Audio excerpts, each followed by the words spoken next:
बिस्मिल्लाहिर्रहमानिर्रहीम। सहारा बनो में मैं खान अली तो ये साढ़े एक भाई ने मुनव्वर हुसैन साहब।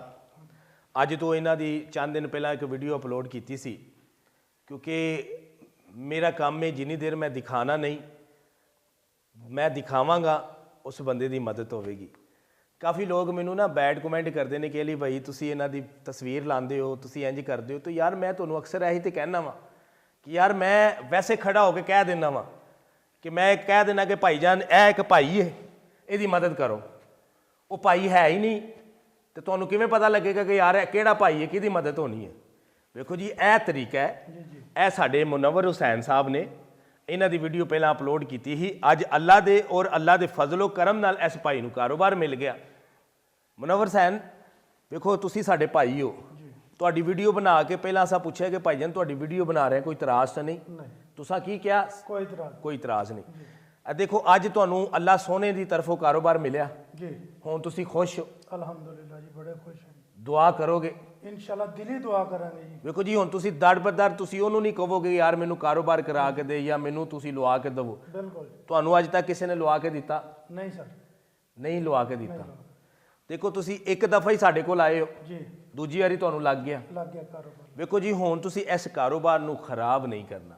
नहीं जी, खराब क्यों करांगे, इंशाल्लाह इन्हू सब वधावांगे। इनू तुसी वधाना है। हाँ जी, जिस बंदे ने लुआ के दिता ना उहदा बड़ी मेहनत का पैसा है, इंशाल्लाह अल्लाह ਉਹਦੀ बड़ी मेहनत का पैसा है। सिर्फ उस बंदे को रिहा नहीं गया ਤੁਹਾਨੂੰ ਵੇਖ के ਉਹਨੇ ਕਿਹਾ फौरन कारोबार ਉਹਨੂੰ करके दिता जाए। ठीक ਹੁਣ ਤੁਸੀਂ ਕਰੋਗੇ अपनी एक बच्ची की कफालत कर सकते हो, इंशाल्लाह ਤੁਹਾਨੂੰ ਕਿਸੇ ਕੋਲ ਮੰਗਣ ਦੀ ਲੋੜ नहीं ना पेगी कभी भी। इंशाल्लाह। ਹੁਣ ਤੁਸੀਂ अपना करोगे अपना खाओ, हाँ जी, अपना सिर्फ कारोबार ਨੂੰ कभी खराब नहीं करना। इंशाल्लाह जी, क्यों खराब करांगे।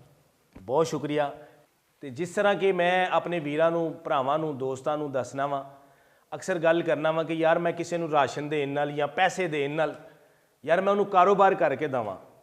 सहारा बनो दा मिशन है कि जिहड़ियां औरतां काम नहीं कर सकदियां असां उन्होंने कहा कि तुसी कपड़े सिलाई सीखो, कपड़े सिलाई सीखो, असीं तुहानूं मशीनां लैके दिंदे आ, तुहानूं कपड़ा लैके दिंदे आ, तुसी घर बह के चार दीवारी दे विच बह के तुसी काम करो। क्योंकि यह सहारा बनो दा मिशन है।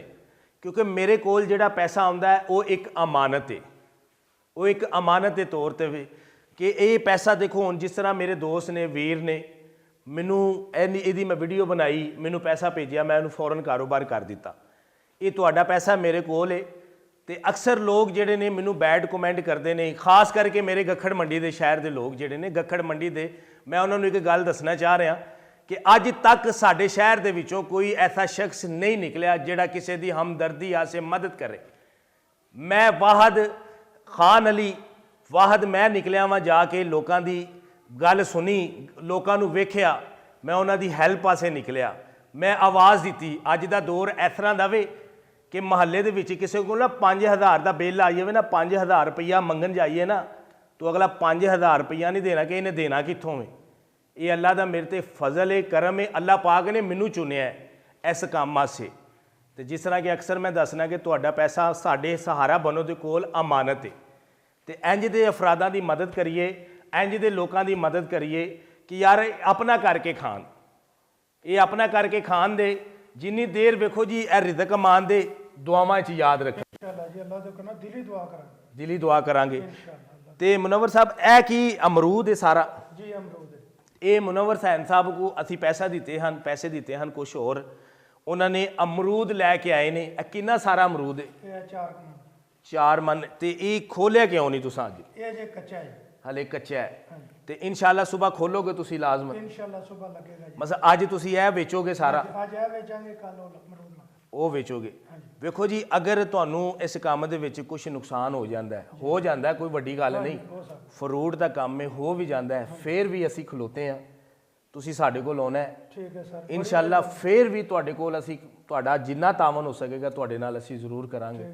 सिर्फ कारोबार नूं ज़ाया नहीं करना। नहीं जी, कारोबार क्यों ज़ाया करांगे, इंशाल्लाह जी कारोबार नूं ज़ाया नहीं करना जी। दोस्तों इंज दे कई अफराद ने ते रल मिल के असां मदद करनी है, जिन्हां नूं अल्लाह ताला ने तौफीक दी है। तो रल मिल के थोड़ा थोड़ा इंज दे लोकां नूं रोज़गार करके दईए और उन्हां नूं अपने पैरां ते खड़ा करिए। पाकिस्तान जिंदाबाद।